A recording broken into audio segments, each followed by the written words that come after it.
the Stanley Parable. Welcome to the Stanley Parable, everybody. And this is the first time playing it.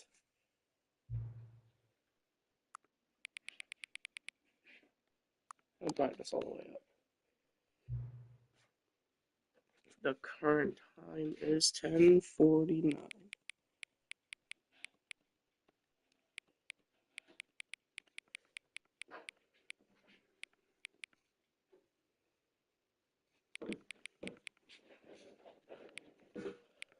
Alright guys, I gotta go do something real fast. I will be right back. Give me a second.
Sorry about that, everybody. Welcome back. Sorry. Later today, I might be streaming Cyberpunk. Oh, that's actually pretty cool. Oh, see, infinite loot. Oh, that's tricky. Okay.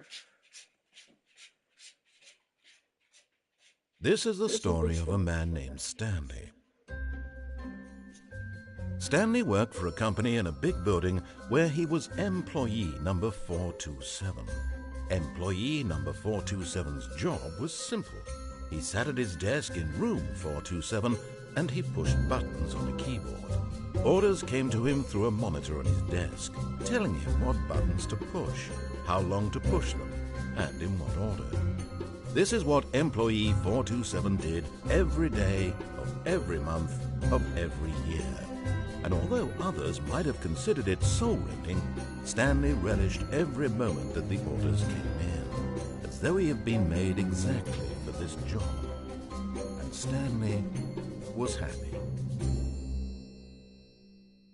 And then one day, something very peculiar happened. Also, I'll be Something that would forever change Stanley. Something he would never quite forget. You guys all stream He that had shit, been at his you know, desk for you guys nearly all an got hour pissed off. when he realized that not one So I want to try single and, order had I want to try and arrived on get the it monitor done. for him to follow. No one had showed up. I'm done watching the cutscenes, I'm sorry. All of his co-workers were gone. What could it mean? Stanley decided to go to the meeting room. Perhaps he had simply missed a memo.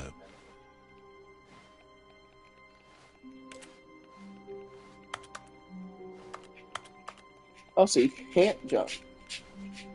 There's a trophy called "You Can't Jump."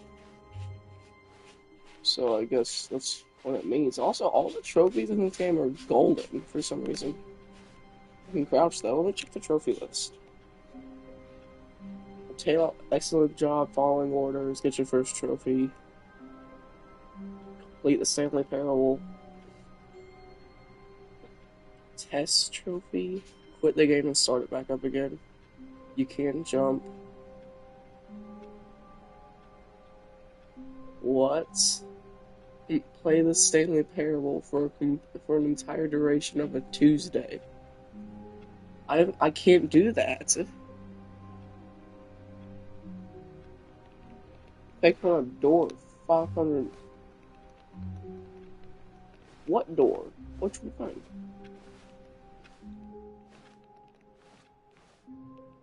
So you need to play the game for 24 straight hours? Oh, no. When Stanley came to a set of 2 open doors, he entered the door on his left. What if I don't? This was not the correct way to the meeting room, and Stanley knew it perfectly well. Perhaps he wanted to stop by the employee lounge first, just to admire it. Ah, yes, truly a room worth admiring. But eager to get back to business, Stanley took the first open door on his left. No.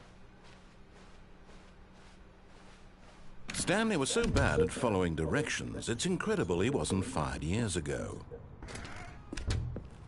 What? But in his eagerness to prove that he is in control of the story and no one gets to tell him what to do, Stanley leapt from the platform and plunged to his death. Good job, Stanley. Everyone thinks you are very powerful. That took a dark turn fast. Fast. All of his co-workers were gone. What could it mean? Stanley decided to go to the meeting room. Perhaps he had simply missed a memo. Oh, that's how you get it. That's how you get the trophy. New milestone. When Stanley came to a set of 2 open doors, he entered the door on his left. Okay, you know, I'm actually gonna listen. Listen, because the last one I did and it led to my death. Yet there was not a single person here either. Feeling a wave of disbelief, Stanley decided to go up to his boss's office, hoping he might find an answer there. Okay. Stanley stepped into the broom closet, but there was nothing here, so he turned around and got back on track. What's that? Why is fires glowing? There was nothing here. No choice to make, no path to follow, just an empty broom closet. No reason to still be here.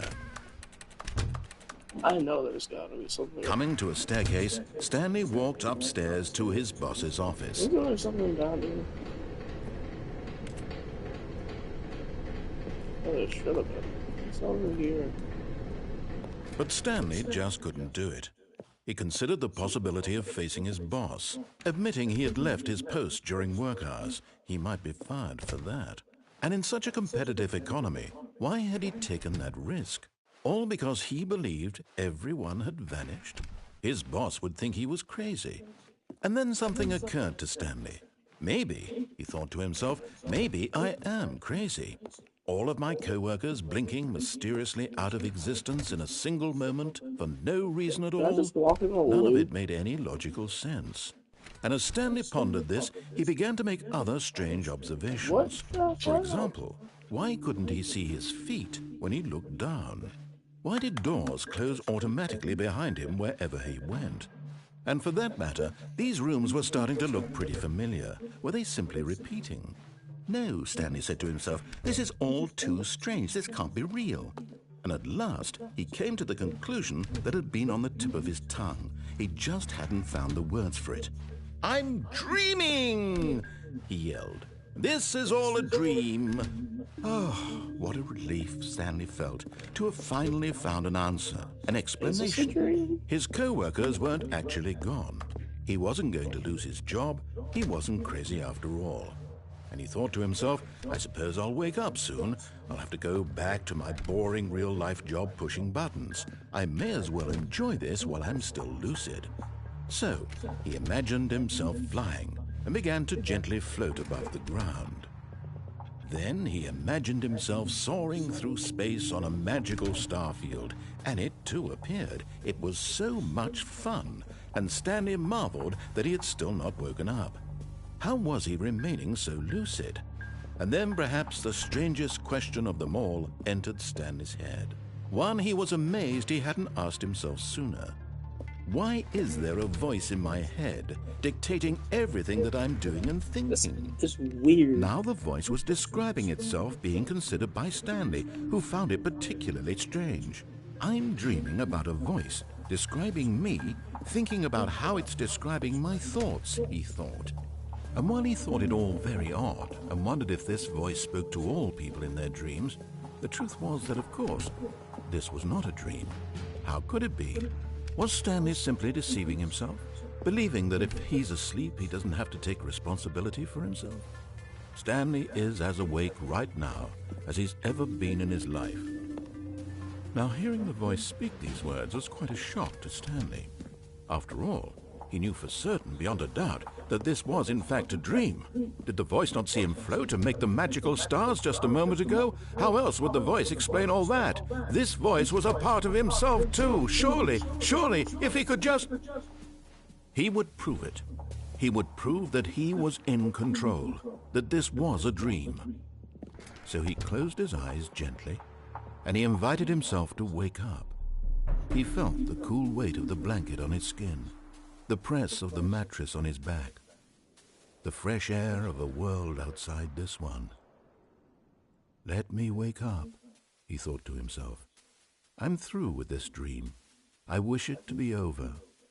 Let me go back to my job. Let me continue pushing the buttons. Please, it's all I want. I want my apartment and my wife and my job. All I want is my life exactly the way it's always been. My life is normal. I am normal. Everything will be fine. I am okay.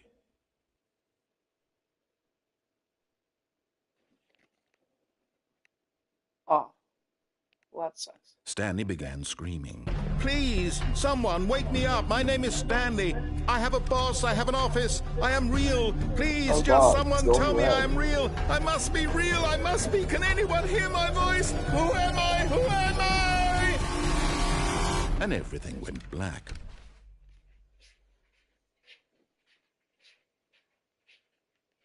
This is the story of a woman named Mariella. Mariella woke up on a day like any other. She arose, got dressed, gathered her belongings, and walked to her place of work. But on this particular day, her walk was interrupted by the body of a man who had stumbled through town talking and screaming to himself, and then collapsed dead on the sidewalk. And although she would soon turn to go call for an ambulance, for just a few brief moments, she considered the strange man. He was obviously crazy. This much she knew. Everyone knows what crazy people look like. And in that moment, she thought to herself how lucky she was to be normal. I am sane. I am in control of my mind. I know what is real and what isn't.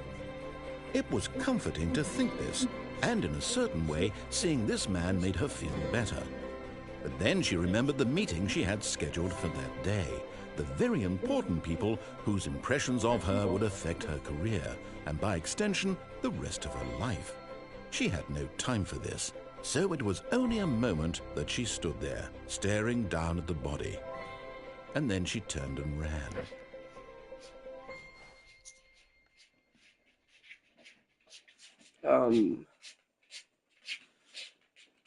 Okay. So did I complete the Stanley Parable? I can just phase through anything, too.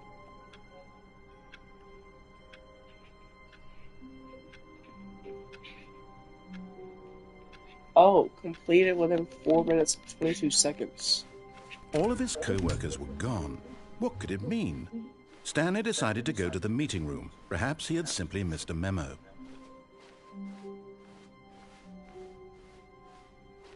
When Stanley came to a set of 2 open doors, he entered the door on his left.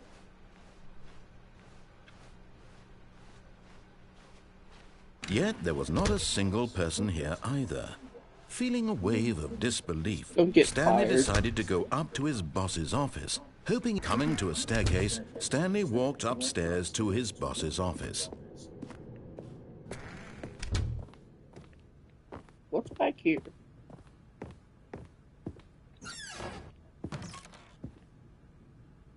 To be rich isn't a crime. To make crimes isn't it rich? What a life it would be to have to pick just one.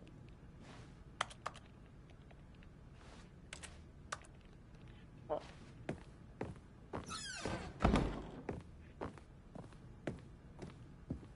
Stepping into his manager's office, Stanley was once again stunned to discover not an indication of any human life. Shocked, unraveled, Stanley wondered in disbelief who orchestrated this. What dark secret was being held from him? What he could not have known was that the keypad behind the boss's desk guarded the terrible truth that his boss had been keeping from him. And so the boss had assigned it an extra secret PIN number, 2845. But of course, Stanley couldn't possibly have known this. Yet incredibly, by simply pushing random buttons on the keypad, Stanley happened to input the correct code by sheer luck. Amazing. He stepped into the newly opened passageway.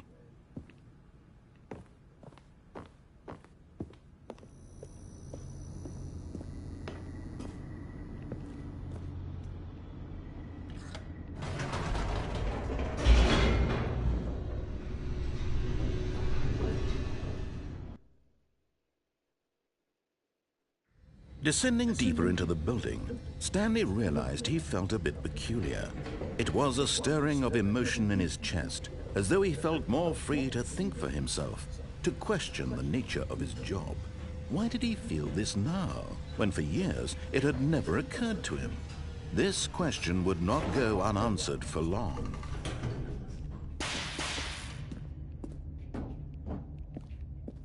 Stanley walked straight ahead through the large door that read Mind Control Facility.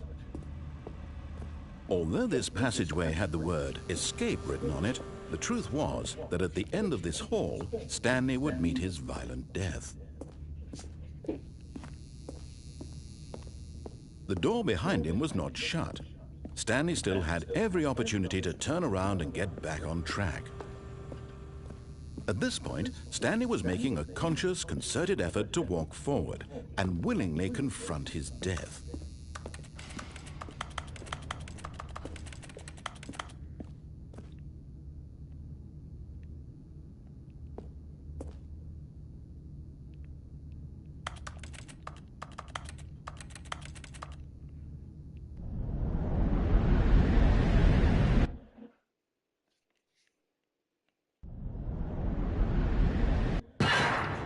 I'm near the portal. Oh. As the machine whirred into motion and Stanley was inched closer and closer to his demise, he reflected that his life had been of no consequence whatsoever. Stanley can't see the bigger picture. He doesn't know the real story, trapped forever in his narrow vision of what this world is. Perhaps his death was of no great loss, like plucking the eyeballs from a blind man. And so he resigned and willingly accepted this violent end to his brief and shallow life. Farewell, Stanley. Oh, shit.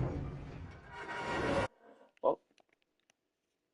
"Farewell, Stanley," cried the narrator, as Stanley was led helplessly into the enormous metal jaws. In a single visceral instant, Stanley was obliterated as the machine crushed every bone in his body, killing him instantly. Oh, shit.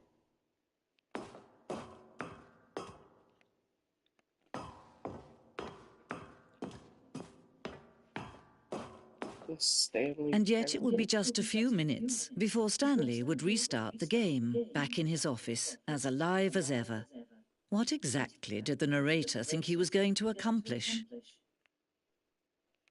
When every path you can walk has been created for you long in advance, death becomes meaningless, making life the same. Do you see now? Do you see that Stanley was already dead from the moment he hit start?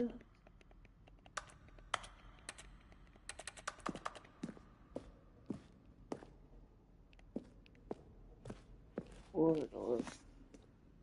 Office computers. Credits. Did I beat the Stanley Parable? My ending stream right here, I swear.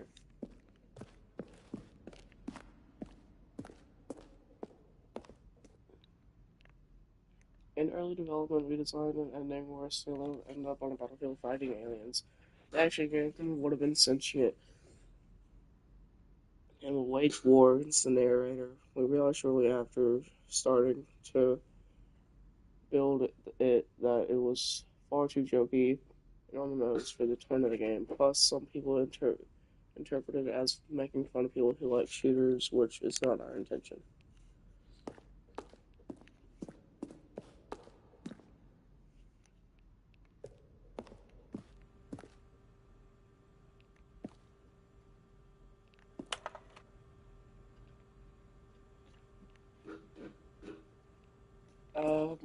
Okay. Office. This is his office, isn't it? Back to left. Okay, so it's just the evolution. So this is the one that we got, right?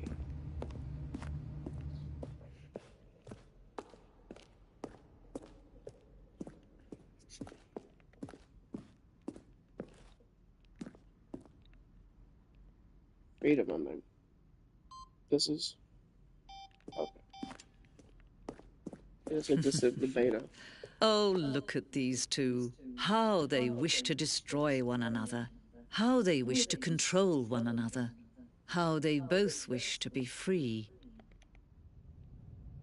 Can you see? Can you see how much they need one another? No, perhaps not. Sometimes these things cannot be seen. But listen to me. You can still save these two. You can stop the program before they both fail. Turn off your PlayStation. There's no other way to beat this game. As long as you move forward, you'll be walking someone else's path. Stop now and it'll be your only true choice. Whatever you